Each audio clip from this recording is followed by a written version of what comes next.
I'm Steve Snyder. I'm president of the 306 Bomb Group Historical Association and the board of directors of the 8th Air Force Historical Society. I'm here at the Belgian Heritage Center to make a presentation about my book, Shot Down, the true story of pilot Howard Snyder and the crew of the B-17 Susan Ruth. They were shot down over occupied Belgium on February 8th of 1944. And the book goes into detail about what happened to each member of the crew and about all the courageous Belgian people that risked their lives trying to help. My dad was missing in action for 7 months. He evaded capture with the help of Belgian people and got back to England. So after the presentation, I'm going to be signing my book, special today. It's usually $27.95, but I'm selling it for 10% off, $25 tonight. It's available really where any books are sold. Most people buy it on Amazon. It's available in many aviation museums. In fact, EAA Aviation Museum in Oshkosh. I'm Roy Alexander with the Belgian Heritage Center, the president of the Heritage Center. Just a couple things here. If you don't know where the restroom is, to your right, on the hallway there, we have a restroom.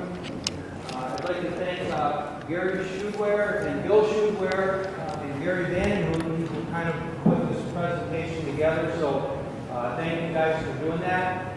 We have a for the Peninsula Belgian American Club. We're celebrating their 60th anniversary this year. We've got a little display here, so if you get a chance afterwards.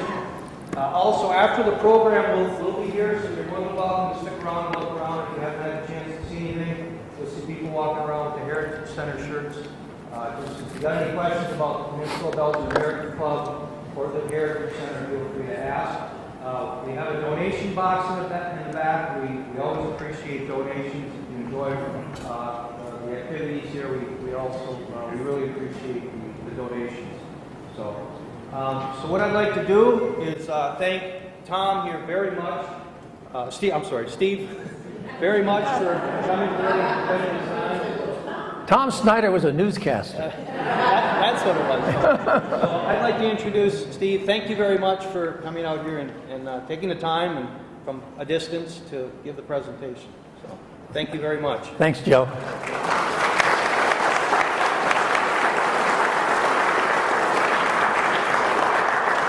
Well, I'm just delighted to be here. Wait till I tell all my friends in Belgium about this. They're gonna get a kick out of it. And what a great crowd. Thanks for coming out. I greatly appreciate it. Growing up, I knew the basics of my dad's World War II history. He was a B-17 pilot. He was stationed in England with the 8th Air Force. His plane was named the Susan Ruth after my oldest sister, who was 1 year old at the time that he went overseas. And he flew bombing missions over Europe. And on February 8th of 1944, his plane was shot down. And he was missing in action for 7 months, but he evaded capture and eventually made it back to to England. But it wasn't until I retired in 2009 that I had the time to really delve into my dad's war history in more detail. And my parents had kept a lot of material from the war years. And I just wanted to go through that and organize it and maybe learn some more details. And there were two items that were really significant. One was a diary that my dad wrote while he was missing in action about his plane being shot down. It's absolutely riveting. So much so that it was included in 2 books that were written. On your left was The Mighty Eighth by Gerald Astor. It was about the 8th Air Force who flew its first mission on August 17th of 1942. And the goal was to hit military and industrial targets to cripple Nazi Germany's ability to wage a war.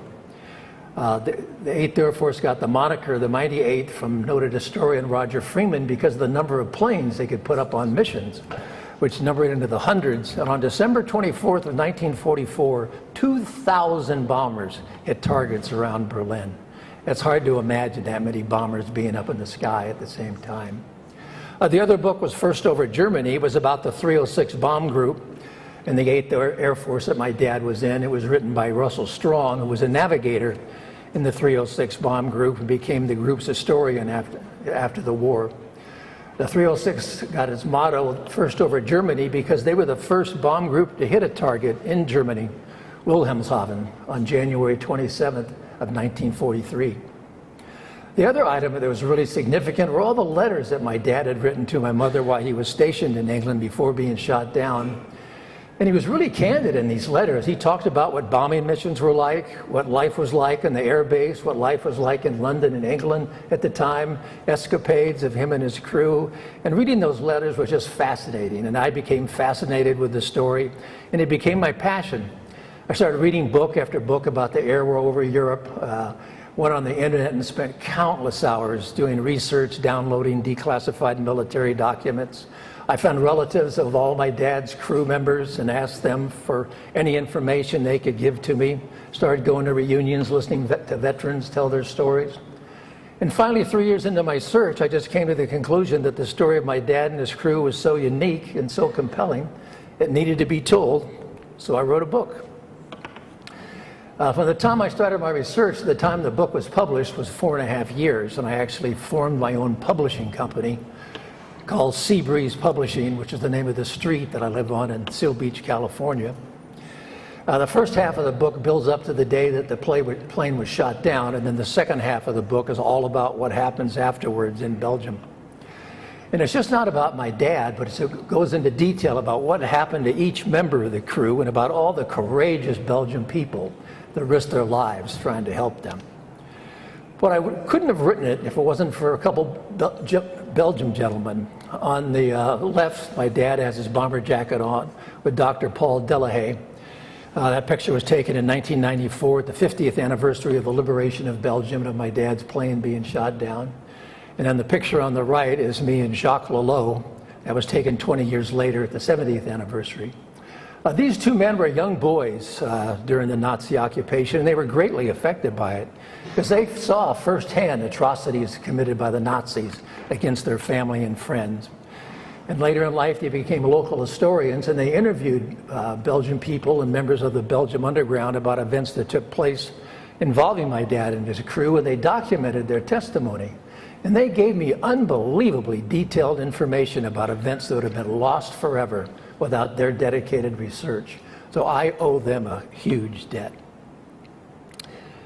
Initially, my dad didn't go into the Air Force. As a result of the first peacetime draft implemented in the fall of 1940 by President Roosevelt, my dad went into the Army in April of 1942.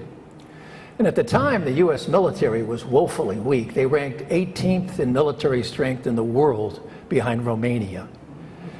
And you can tell by the World War I vintage uniform he has on here that they were very ill-equipped as well. He was stationed at Fort Lewis, Washington State. 3 months later, he married Ruth Hempel at First Lutheran Church in Pasadena, California. My mother was born and raised in Pasadena, as was I. It was right after she graduated from UCLA, where she was a classmate of the legendary Jackie Robinson. I also graduated from UCLA, and my classmate was Lou Alcindor, Kareem Abdul-Jabbar. My dad was born in Norfolk, Nebraska, and he moved to California when he was 13 with his family right before he started high school. A few months later, on December 7th, the date which will live in infamy, Japan bombed Pearl Harbor and the United States was at war. Well, my mother was very afraid at that time. The future was very uncertain. So she decided to go up to Washington over Christmas and visit my dad. And 9 months later, Susan Ruth was born. Well, my dad was concerned how he was going to support his family as a new bride, a baby on the way, and he didn't think he could do that very well on a private's pay in the Army. So he volunteered for the Air Force where he could make more money, especially if he could make it through pilot training and become an officer. So in June of 1942, he went through pre-flight training at Santa Ana Army Air Base in California, which is only about 20 minutes from where I live. And then he went through the various stages of pilot training. This slide's pretty busy, but starting on the left, you see the three main stages of pilot training. First was primary training.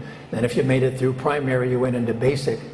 And pilot training was very tough. 40% of the cadets that started washed out, and they became either bombardiers, navigators, or maybe gunners. And then after basic, they went into advanced pilot training, and that's when they separated the pilots out.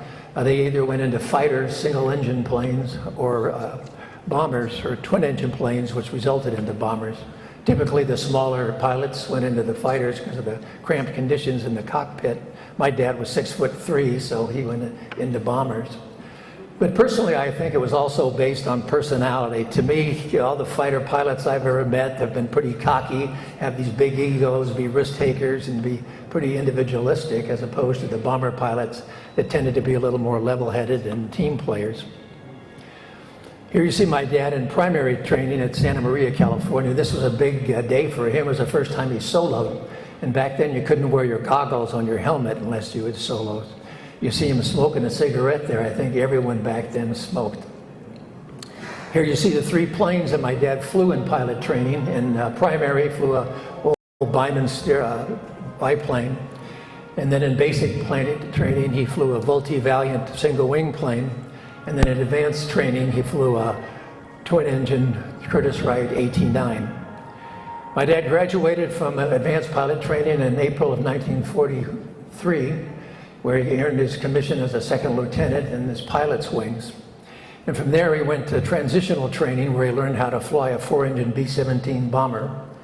And then from there, he went on to operational crew training, where the various members of the team, or the crew, came together, and they learned to operate as a team. And then once deemed ready, they were assigned overseas to the European Theater of Operations.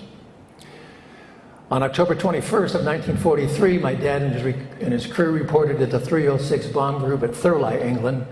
It was located about 60 miles north of London, and this is what the base looked like back then. It's no longer there, but the surrounding countryside looks just the same. It's all rural farmland. There is a nice little museum there, though, that I visited several times. It contains lots of different artifacts, memorabilia, history, and stories.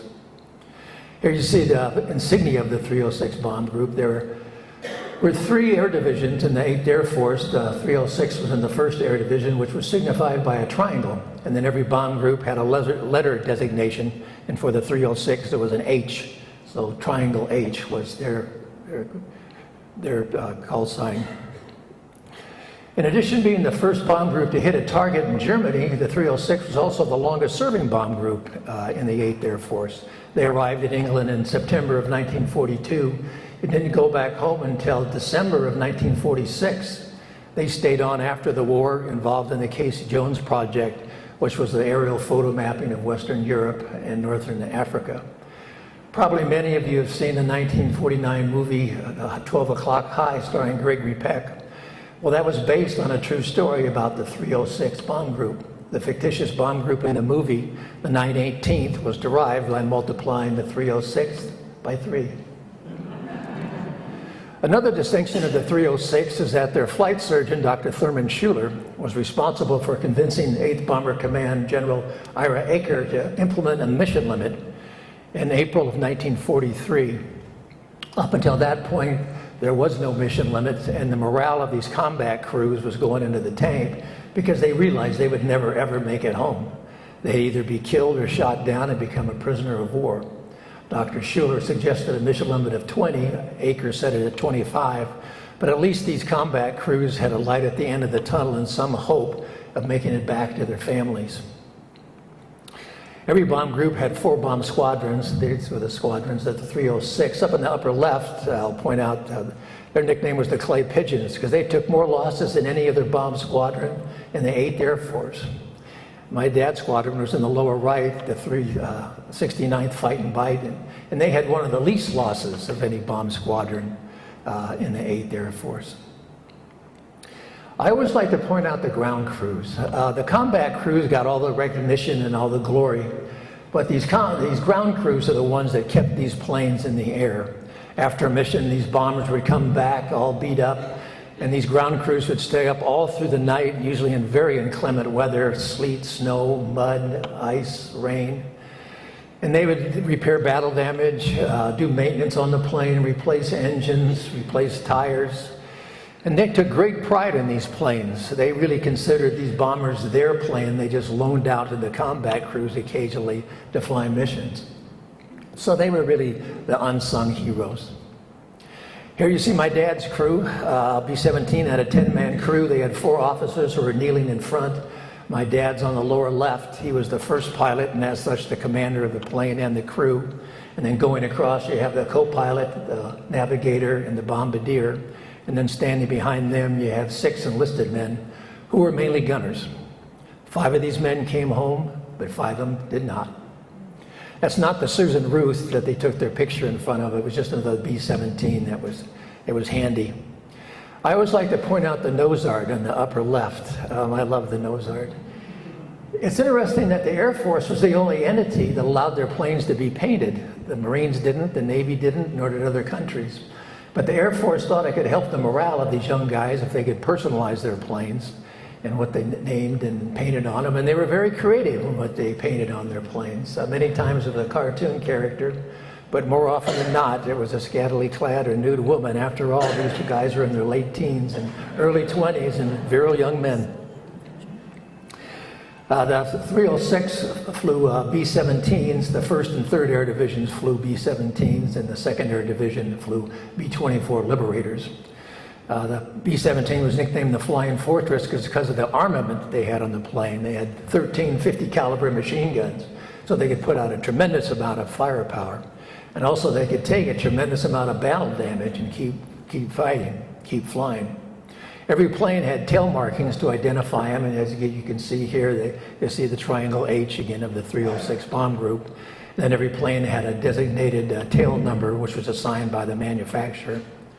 The Boeing company designed the B-17, and they produced 60%, but Lockheed, Vega, and Douglas Aircraft each built 20% as well. Here you see the crew positions on a B-17. In the nose, you have the bombardier, behind him the navigator, the 2 pilots, and above them the flight engineer, the bomb bay, the radio operator, ball turret gunner down below, 2 waist gunners, and a tail gunner. And the bombs hung in racks in the bomb bay, and it was really cramped in there. It was more crowded in a B-17 than a submarine. That catwalk's 8 inches wide, and that boy's only 8 years old, so you can see how tight it was. And on their bomb runs, it wasn't uncommon for bombs to get hung up on these racks, which require one of the crewmen to either kick it loose with his foot or take a wrench and knock it loose. And when those bomb bay doors are open, they're looking 5 miles straight down to the ground, so that took a little courage. Here you see the crew positions a little more clearly. In the nose, you have the bombardier. His main job is to drop the bombs accurately. But in the G model that had the chin turret, when they were under attack by enemy fighters, he manned the chin turret. And the navigator needed to know where they were and where they were going. And when they were under attack by enemy fighters, he manned the cheek guns that were on each side of the nose. And above them was the 2 pilots. You have the first pilot in the left seat, the co-pilot in the right seat. And you needed 2 pilots to fly these planes. These missions lasted 6 to 10 hours in length. So it was very tiring, both mentally and physically. They flew in tight formations, so they had to stay alert at all times. They could clip a wing on a bomber next to them or run into the plane in front of them and go down. And they continually had to fight the turbulence. They had the normal weather turbulence that all of us have experienced in commercial flight. But they also had the turbulence of all those bombers being in such close proximity to one another.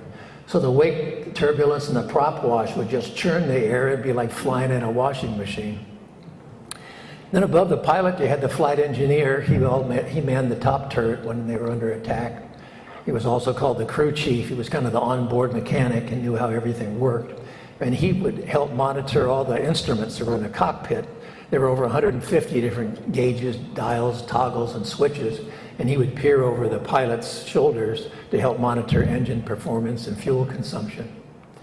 Then behind the bomb bay, you had the radio operator, had the most comfortable position on the plane. He had a relatively roomy compartment and a chair to sit at. And the most cramped position on the plane, the ball turret gunner. Again, these missions were 6 to 10 hours in length, and he's in this fetal position for hours on end, so that was pretty uncomfortable. Then above the ball, you had the 2 waist gunners, which was the most exposed position on the plane, and then another cramped position, the tail gunner. My dad flew his first mission on November 3rd of 1943 to Wilhelmshaven, Germany. It was the first time the 8th Air Force put up over 500 bombers on a mission. And flying combat was extremely dangerous and absolutely brutal. 26,000 men died in the 8th Air Force, which was more than the entire Marine Corps fighting in the Pacific.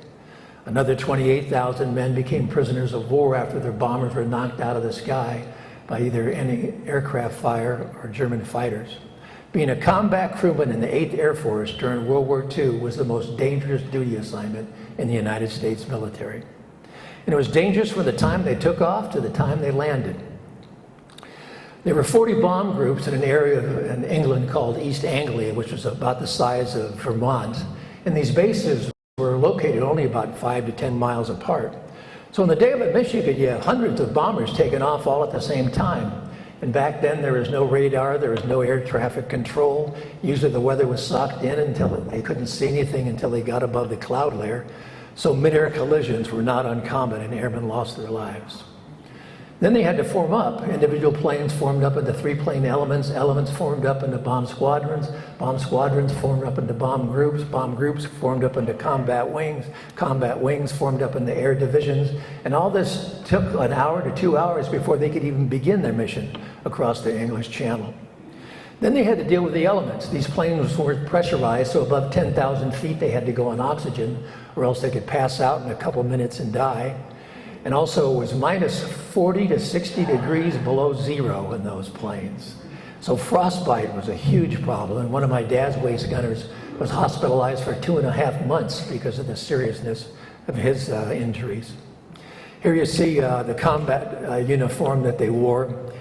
You know, look how bulky that thing is, you know, being in those tight spaces. This is actually a waist gunner. He has his steel helmet on, his tinted goggles, his oxygen mask, and then he's wearing a flak jacket. That was an apron that had metal plates in the front and the back to help protect him. And his fleece-lined jacket and pants and thermal gloves and boots. You notice the white strap around his waist. That was a parachute harness. It was so cramped in B-17 that they didn't wear their parachutes. So if they had to bail out, they have to have their wits about them to find their parachute to begin with and then clip it on hooks on the back of the harness and then bail out. Again, you'll notice the creative nose art there. This is actually a B-24 Liberator, not a B-17. The next thing they had to deal with was enemy fighters. The Germans had radar stations set up along the continental coast of Europe, so they knew when these bomber formations were coming, and they'd send up their Air Force, the Luftwaffe, to intercept them. Here you see a waist gunner firing his 50 caliber machine gun with all those spent cartridges on the floor of the plane. That was like stepping on ball bearings or marbles. The ammunition for the 50 caliber machine gun came in belts of 27 feet in length. So if a gunner fired the whole belt, they said he fired the whole 9 yards. And a lot of people think that's where that came from. At the beginning of the war, it was 8th Bomber Command's belief that these heavily armed bombers flying in tight formations of 100 bombers at a time could defend themselves from the Luftwaffe. And they flew in what was called a combat box formation. This is the box of a combat wing. And then within the box of the wing, you have 3 boxes representing bomb groups. And then with each bomb group box, you have 3 boxes representing bomb squadrons. So the theory was all that interlacing firepower could ward off the German fighters, but sadly that was not the case. In the early years of the war in 1942, 1943, the 8th Air Force took devastating losses. Even though they implemented that 25 mission limit, it was statistically impossible to complete 25 missions. The average number of missions flown before being shot down was only 6 in 1943. And the losses culminated in October over a 1-week period of 4 missions where they lost 148 bombers. That's almost 1,500 men, with the worst day being Black Thursday, October 14th, when they sent 291 B-17s to bomb the ball bearing factories at Schweinfurt, Germany, and 60 of them, of the 291, were shot down, 600 men. 10 of the 15 B-17s of the 306 bomb group were lost. Well, the 8th Air Force was in shock. There was absolutely no way they could sustain those losses, and they discontinued flying missions into Germany for the rest of the year. It wasn't until right at the end of 1943, the beginning of 1944, with the introduction of the P-51 Mustang, that these bomber formations finally had fighter support all the way deep into Germany to the target and back again. Here you see the combat box formation from the rear, from the top, and from the side. It's a 3-dimensional formation with a lead group, a top group, and a low group. The P-51 Mustangs were extremely effective. By the time D-Day rolled around, They had just decimated the Luftwaffe, and they were just a shell of themselves, and the Allies had complete air superiority. There's a picture of a P-51 Mustang. That actually belongs to Tom Cruise, and he flew that in the movie Top Gun Maverick, if you happen to see that. That's actually housed at the Planes of Fame Air Museum in Southern California near me. The next thing they had to deal with was anti-aircraft fire. This is the flak gun. Flak was the abbreviation for the German word for aircraft defense cannon. And these were deadly weapons. They fired 20 shells a minute, and they were calibrated to explode at the same altitude that these bombers were flying. And these shells were filled with all different shapes and sizes of razor-sharp metal that when they exploded, they burst out hundreds of feet, could easily penetrate the thin aluminum skin of those bombers. The skin was so thin, you could just take a screwdriver and poke it right through it. From a distance, these kind of looked like innocent black puffs. But once the formation got in that killing field, those puffs got bigger, the explosions got deafening. If one exploded near the bomber, it would just violently rock the ship. If a bomber was hit directly, it would just basically disintegrate and disappear. Or if it knocked a wing off, that bomber would just plummet to the earth. My dad said that even though it was so cold at that altitude they were flying, he'd be dripping wet with sweat and his clothes would be soaked from the adrenaline running through his body. When they neared the target, they reached another predesignated point called the initial point, the IP, when they started their bomb run. And at that time, the first pilot would give control over the plane to the bombardier, who would fly the bomber through the Norden bomb site, which was tied into the autopilot of the plane.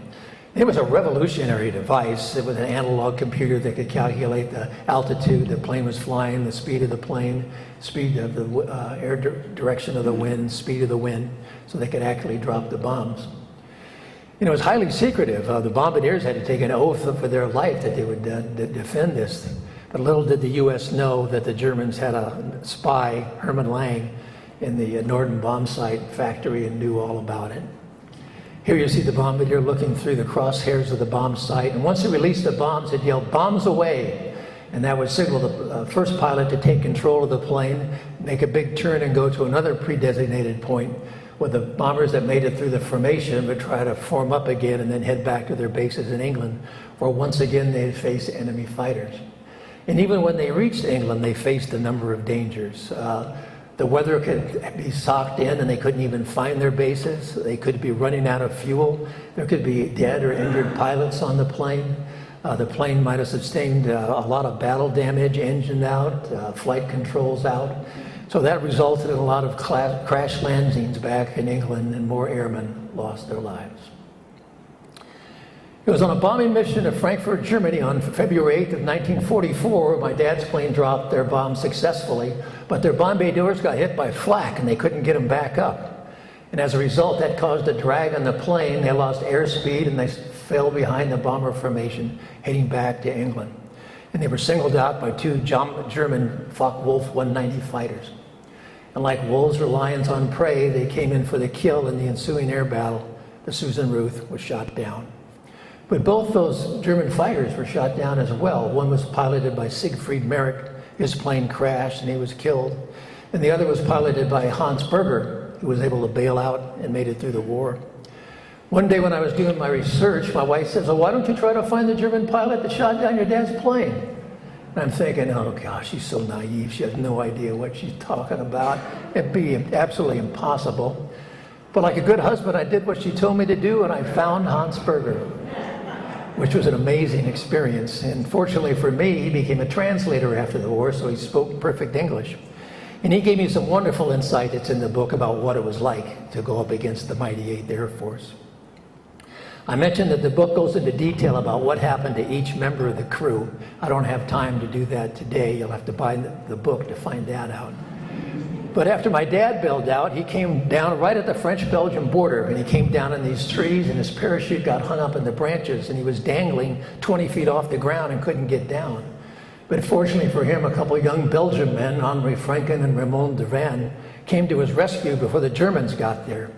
This occurred early in the afternoon. They went back to the farmhouse, got a ladder and a rope, helped my dad down this tree. That's actually Henri Franken in that picture. He sent these to my dad after the war.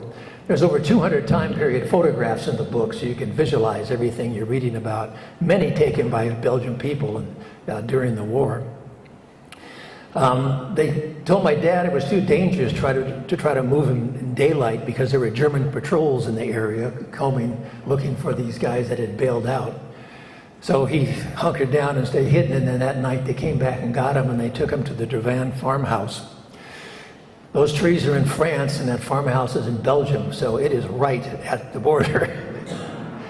He stayed there one night only because, again, they thought it was too dangerous for him to stay there any longer than that, with those German patrols still in the area. So the next night, a Belgian customs officer, Paul Tilcan, came on a tandem bicycle to take him to a safer location. So they headed out at night. My dad had some shrapnel wounds in one leg, so he could only pedal with his good leg. It was pitch black, drizzly, and they came to a hill, and they couldn't pedal up anymore, so they started pushing the bike up to the hill. And they came to this little cabaret. This is what it looked like in 1994. The lights were on, music was playing, people were laughing and dancing, and all of a sudden 2 German officers come walking out with 2 young French girls, and one of them comes up to my dad and puts his arm around him and asks him for a light for a cigarette.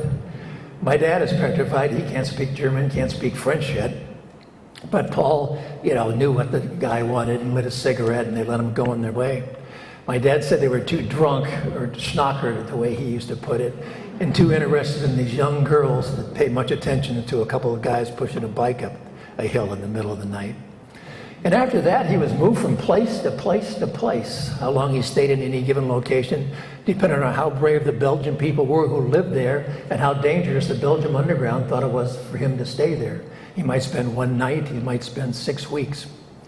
Here you see my dad with a few of his helpers. He had many more helpers than this. They stuck a beret on him to try to help him blend in with the locals, but as you can see, he was quite a bit taller than the local Belgian people. The Belgian people who hid my dad, or any down airmen for that matter, were unbelievably brave people. They risked not only their lives, but the lives of their family and friends. Because if the German secret police found out, they'd be arrested, tortured, and either sent to a concentration camp or shot. And some of the people who helped my dad and other members of his crew did meet that fate. Here you see a couple of women who my dad stayed with for lengthy periods of time. That was Jelaine Bayou on the left. It was with her and her husband Maurice that my dad wrote his diary. And then on the right is Jeanette Guedin. Her husband was a captain in the French army who had been captured when Germany first invaded the lowlands in 1940, and he spent the remainder of the war as a POW. In hiding all this time, it was very stressful for my dad. First of all, his plane's attacked, it's on fire, he has to bail out, he comes down to a foreign country, has no idea where he is, doesn't know what happened to his buddies on the crew, can't communicate with the US military, and he's being helped by complete strangers who can't communicate with one another. My dad did have a little English-French dictionary and his escape kit that he could refer to. And any of these people might be a collaborator and turn him over to the Germans. And there are several occasions where he was almost discovered that are described in the book. On one of those occasions, it was at the Bayou home in Charleroi, actually. There was a loud pounding on the door one night, and Maurice told my dad to get up on the roof. And he'd come get him when the Germans left the area. They never left the area. My dad spent the whole night up on that roof. And I've been in this building, I've been in all these buildings, and you can't see it from this angle, but there's a little tiny attic window, you can barely squeeze through, and then the roof is a tile roof that's really a sharp pitch to it. And trying to get up there, I couldn't imagine myself doing that, but he spent the whole night up there. Finally, word came that Allies had landed at Normandy on June 6th. And my dad decided to get back in the fight. Unlike most airmen, my dad had that year's training in the infantry, so he knew how to fight on the ground. And he thought it was his duty to get back in the fight. Americans were fighting, Americans were dying, which was a courageous thing to do. I don't know how many people would have done that. His helpers tried to talk him out of it because if naturally in the fighting he could be killed, or if the Germans caught him, he'd be shot on the spot as a spy. The safest thing for him would have been just to stay hunkered down in hiding and then wait for the U.S. armies to come up through France to liberate the area. But he was determined to join the French resistance, so another one of his helpers, Amy Cools, escorted him across the border. They rode bicycles, and he joined a unit of the French resistance. This is not the group that he joined. It just gives you an idea of what they look like. But the French resistance were small, independent, ragtag guerrilla groups located all across France. And they basically just harassed the Germans. They would sabotage railroad lines, disrupt communications, assassinate German officers, attack convoys. And they got their information from the British through coded messages over the BBC. My dad said that the information they got was amazingly accurate. If they said a German convoy was coming down this road on this date at this time, sure enough, they'd be there. And that was a result of the British cracking the German Enigma code and knowing everything the Germans were up to. This was the farmhouse in Vallers-en-Fagne, France, where the Mackey group stayed. It's still there today. I've climbed all through that. Here you see my dad in 1994 standing in front of it. When he was there, he stayed in the tower where you see those two windows. And on one occasion, it was early morning, he just had his skivvies on, shaving cream. He looked out the windows and the German patrol was coming up the road. So he jumped out of these green windows in the back of the farmhouse and hightailed into the woods to avoid being captured. And there's a number of encounters described in the book that the Mackey unit had with the Germans, which are pretty thrilling. Who took this picture and how it ever got back to my dad, I'll never know, but that's my dad fighting with the French resistance 80 years ago. Finally, on September 2nd, word came that there were U.S. troops in a nearby village of Trelone, France. So my dad walked into town, and the town square went up to an army major. It was an element of Patton's Third Army, which had come up through France after D-Day. He identified himself. They interrogated him to make sure he was who he said he was. And then he got a ride on a convoy taking German prisoners to Paris, and then hopped on a transport to get back to England, where he sent a letter to my telegram saying, "Back at base, fit as a fiddle, bank the money, honey," because he had all that back pay from being missing in action for 7 months. I love Belgium. When I give this presentation, most people don't realize it's divided in two, between Flanders and, I say Wallonia, which I know that's not the right pronunciation. And how they speak Flemish in the northern part and speak French in the southern part. I don't have a pointer here, but you can see Charleroi there. My dad was hidden there. If you go straight down to the French-Belgian border, that's where really all the action took place. Actually, my dad and the plane came down in Belgium, and the other members of the crew that were able to bail out came down in France, and then were brought across the border either by Germans who captured him or by the French resistance that brought him back into Belgium. The Belgian people to this day are still so thankful and so grateful for the Americans and the Allies coming to rescue them from 4 years of Nazi occupation and Nazi oppression. And they do a wonderful job of educating the younger generations as well. Dr. Delahaye, that I mentioned earlier, formed the Belgium American Foundation in 1984 to remember and honor events that took place, and they erected a number of memorials in the area. And on the anniversary date of those events, they have ceremonies, but the big ceremonies are all centered around September 2nd, when that area of the country, or the nation, was liberated. And they're wonderful events. They last several days. This is a poster from the 70th anniversary. And they erect these huge tents. This is just a portion of one. It seats hundreds of people. And they have band concerts and dances and lunches and dinners, and there's so much fun. The local volunteers dress in period outfits, and the Chimay beer just flows. And everyone has a very good time. But they also have solemn ceremonies at a number of memorials around this time too. This is the memorial at Sundon, which was right at the French-Belgian border, where the U.S. 9th Infantry first crossed over the Wartoise River from France into Belgium to liberate the country, or that area. And all the local villagers come out, all the local dignitaries make speeches. This is all around Montmagny and Chimay. The U.S. military is there, the Belgian military, the French military, the U.S. ambassador to Belgium comes down with an entourage. Again, you can see all the young people here in front, again, emphasizing the importance of remembering.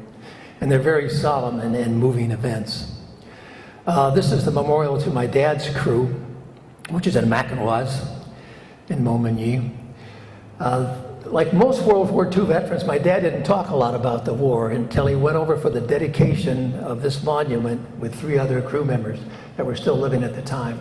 And there he was reunited with all these Belgian people and members of the Belgian underground and revisited these places where he was hidden, and that brought it all back, and he started talking about it after that. Here you see my dad at the dedication. Again, the man with the beard is Dr. Paul Delahaye. And then next to my dad is Jeanette Guedin. I showed you her picture in an earlier picture, photo in an earlier picture. The elderly woman is Nellie Telcam. That was the wife of the Belgian customs officer that helped my dad. A couple months later, after helping my dad, he was arrested, sent to prison, tortured, and just narrowly escaped being executed. But because of the beatings he took, he died about 5 years later. And then the man in the trench coat is the other person that helped my dad down from the trees, Raymond Dervan. I've been to Belgium 6 times, going for the 7th in a few months. I can't wait for that. My first time was in 1994 with my parents. You can see me, my dad, and then my mother, and the other woman there is my sister, Nancy. She was born while my dad was missing in action. So that was really tough on my mom. She's back home with a 1-year-old baby, Susan, and then an infant, Nancy, never knowing if she would see her husband again. On 2 of the occasions of going back to Belgium, I continued on to Munich, Germany to visit that Luftwaffe pilot that shot down my dad's plane, Hans Berger, and we became friends.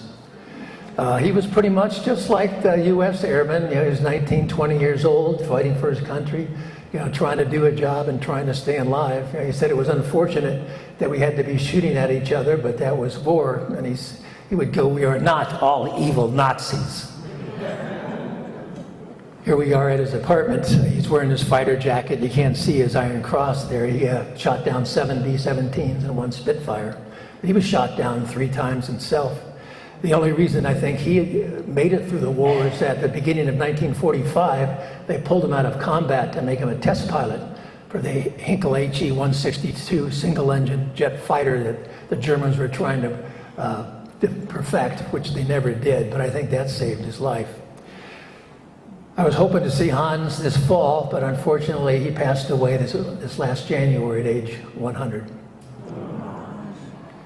And there we are at the Hofbrauhaus, having a cold one. Here's me and my dad at the World War II Memorial in Washington, D.C. I accompanied him on a reunion trip for the Air Force's Escape and Evasion Society.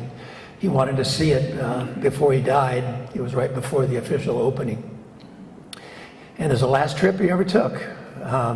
He died 3 years later at age 91. He wasn't the last crew member to die, but he was the oldest at 91. And today, the veterans are all pushing 100 or over 100. At one time, there were 16 million World War II veterans. And as you can see from this graph, that number's been dwindling rapidly, and now there's less than 1% of them still with us. There was no other event in history that affected more people than World War II. 60 million people died, millions more were wounded, millions more were left homeless and displaced. It changed the course of America and the world forever. And the brave young men who fought and died for freedom were without doubt the greatest generation. And their sacrifice must never be forgotten. It's our duty to remember. Thank you.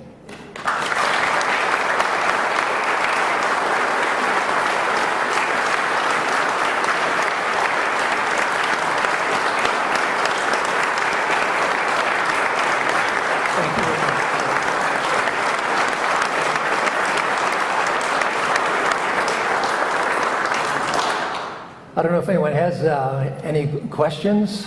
I'll be glad to field any if you have some. After my dad got back to England, they sent him back to the States to become a B-17 flight instructor for a while down at Hendricks Field in Sebring, Florida, and then at Lockburn Air Force Base in Ohio. The Air Force had a rule that if you were shot down and aided by the underground, that you couldn't go back in combat, because they thought if you were shot down a second time, captured by the Germans and tortured, that you give the identity of the people that helped you the first time. The only exception to that rule was Chuck Yeager, who personally met with General Eisenhower and talked him back into letting him back into combat. Yes, sir. 5 made it, 5 did not. That's all I'll say. What year did, Oh, did you say the crash? Or the crew, how many of the crew survived that crash? well, how should I put that? 2 died on the plane, 8 bailed out. No one was in the plane when it crashed. What year did P-51 Mustangs take place? Before that, we didn't have long-range fighters that bombers on the Germans. Right. Well, they started trickling in late December, but they really didn't come in until early in 1944. What year did your dad die? 2007. My mother died 5 months later. Just no point in living. Yeah, she had been married for 65 years, and she was all alone. It was a very sad situation for those 5 months. Were the other crew members aided by Belgian? Yes. Yes, they were. And the book goes into detail on that. So there were happy endings and there were tragic endings to the crew. I believe it's up in Calumet in the Upper Peninsula. There is the propeller from B-24 bomber that went down in Africa. Now, I saw the memorial there to your dad's grave.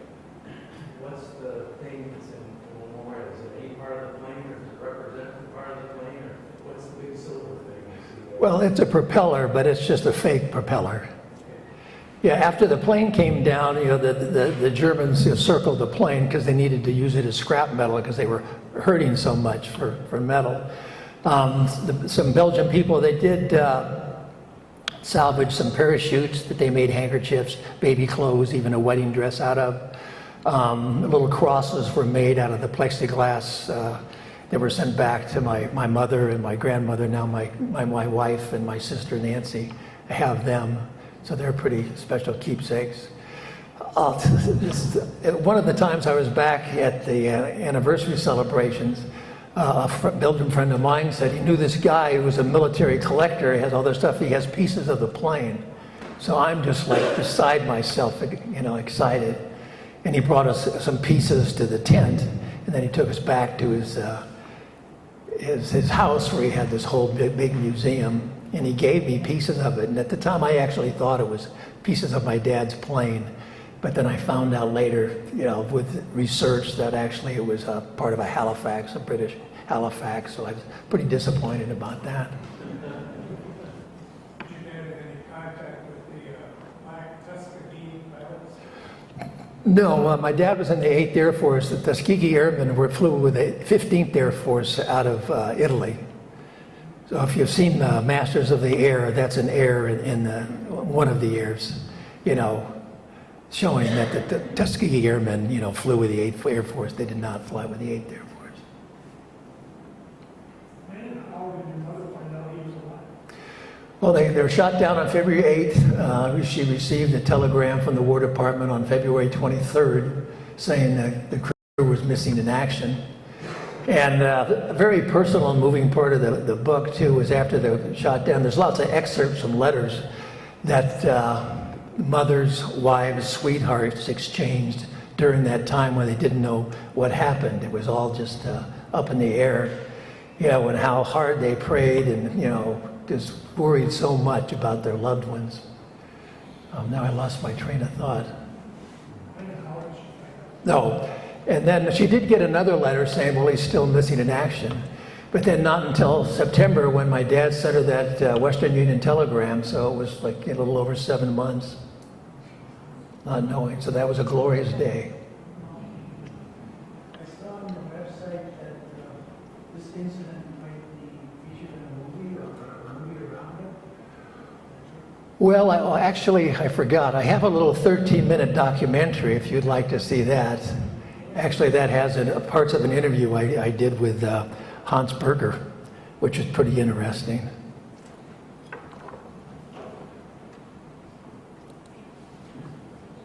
But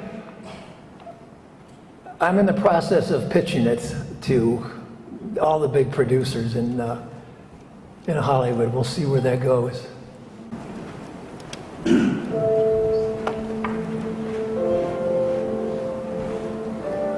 Like most World War II veterans, my dad didn't talk to me about the war. Growing up, I knew the basics. I knew it was a B-17 pilot. His plane was named Susan Ruth. He flew bombing missions over occupied Europe. And on February 8th, 1944, his plane was shot down.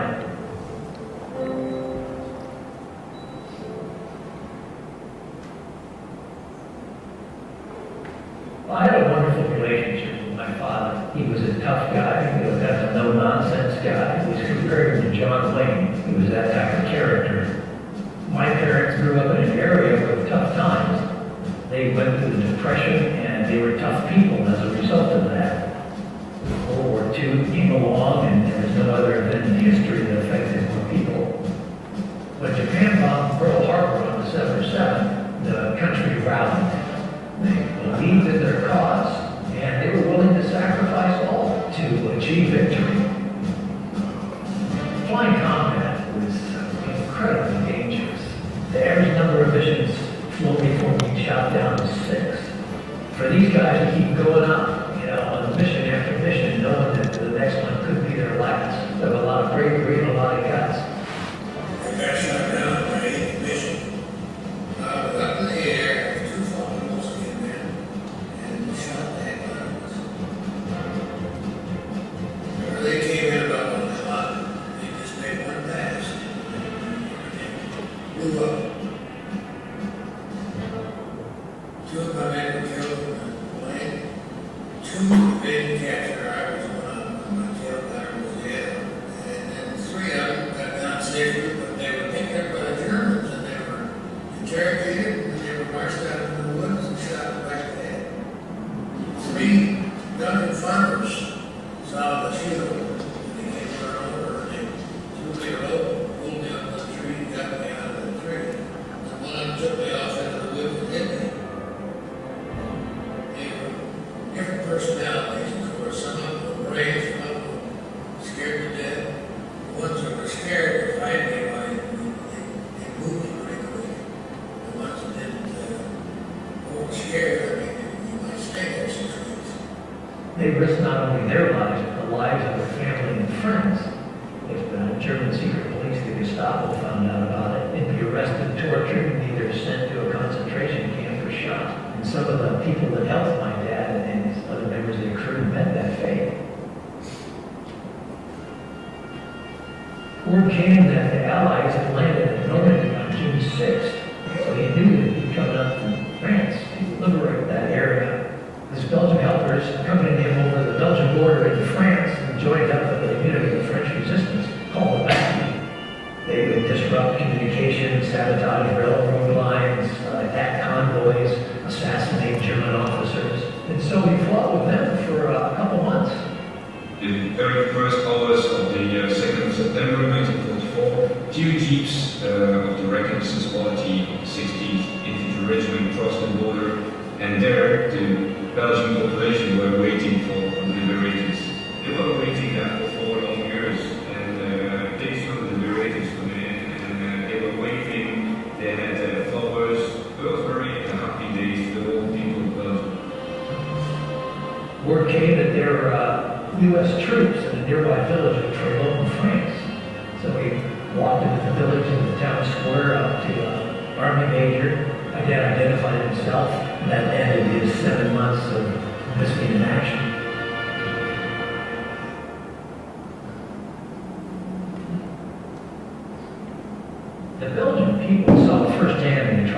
committed by the Nazis. To this day, they are so grateful and so thankful still for the Americans coming to their rescue and liberating them from Nazi oppression. My father, Paul Delahaye, started the Belgian American Foundation in 1984. It was for the 40th anniversary of the liberation of Belgium. The GIs that had been killed deserved the right to be honored and to receive homage from us because they gave their life for us. Every year, they have ceremonies at these various memorials that they've erected in the area on the anniversary date of those events. But the big celebrations are always on September 2nd, the anniversary date of the liberation of Belgium. My father came the first time in 1988. I remember him when he came the first time because we were very young, so that was the Americans. We had never seen Americans, so that was a bit crazy. In 1994, I took my first trip to Belgium with my parents. There was an event, there were hundreds of people in this hall, and we were a little late arriving. My dad walked in, and the entire place stood up and started applauding, and it was really moving. You know, they treated him like he was the president of the United States. I'll never forget it. I got a whole new appreciation for my dad. Because, you know, I knew these stories, but, you know, you hear the stories, you know, they're not that personal to you. But when you're there, and you see these places where the events took place, that in the rooms where my dad was hidden. He was right here. He climbed out this window and get up on this roof. And the history is preserved right there. The locals really saved my dad's life. It's important together. He came here to liberate my country. Why wouldn't I help him? I corresponded with him from the time I got back to the States until they died. They're wonderful people. They're brave people. I mean, they risked their lives to keep you from being captured.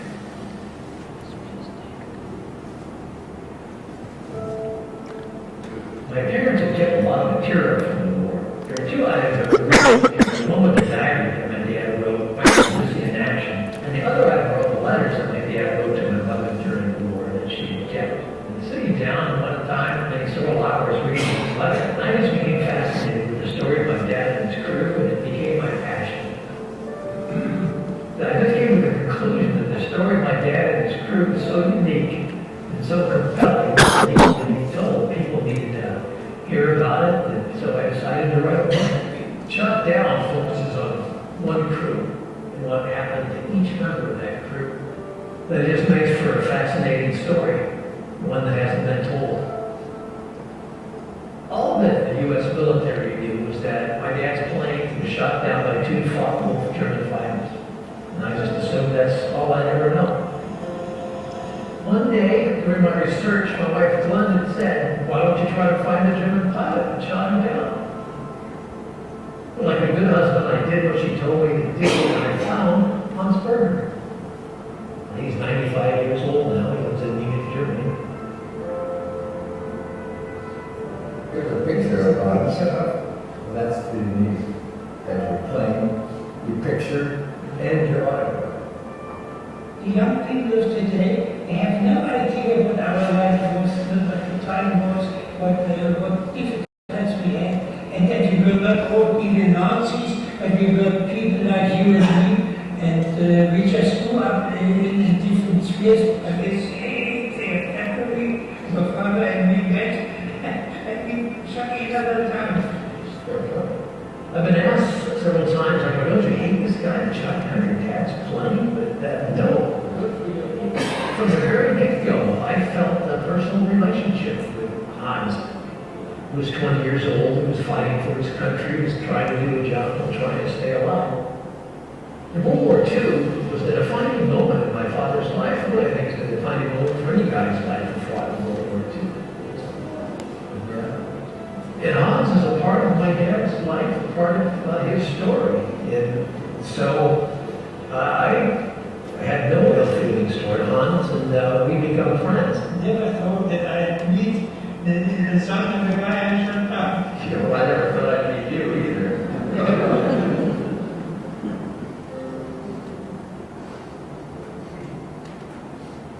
I know the facts. But I don't know the why or how he felt. Because I never asked him about it until it was too late.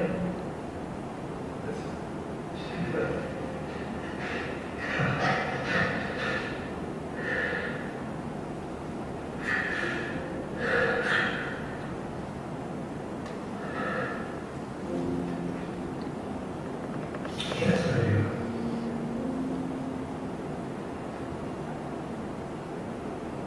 He was a great man. It's too bad that I didn't do all this while I'm still living. We had a deep respect for the American troops who came and helped us. We know that if they didn't, the world wouldn't be the same today. I'm trying to do now the same with my kids. So I like them to learn about that and first to learn respect towards the American who came and did it and sacrificed for us. I do think that we own them liberty. It's the less we can do. It's try to make sure it can be forgotten. As World War II fades in the memory, people lose sight of what took place, what that generation fought for. The old expression, if you don't learn from history, you're going to repeat it. They say that for a reason. So it gives you appreciation for your freedom, better appreciation for the people that serve, and gives a better appreciation and value for your country. So that's really one of the reasons why I do what I do, is to try to keep the memory alive.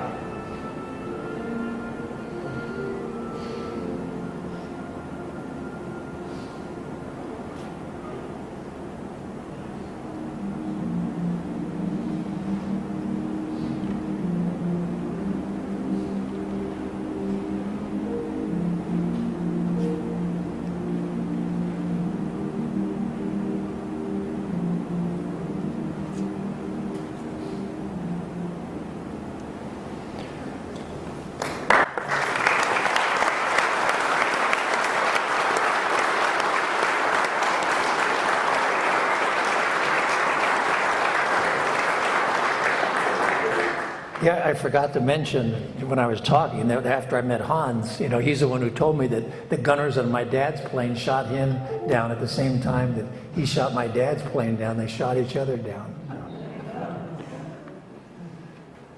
So thank you very much for coming out. I really appreciate it. I hope you enjoyed it. And again, I'm really happy to be here.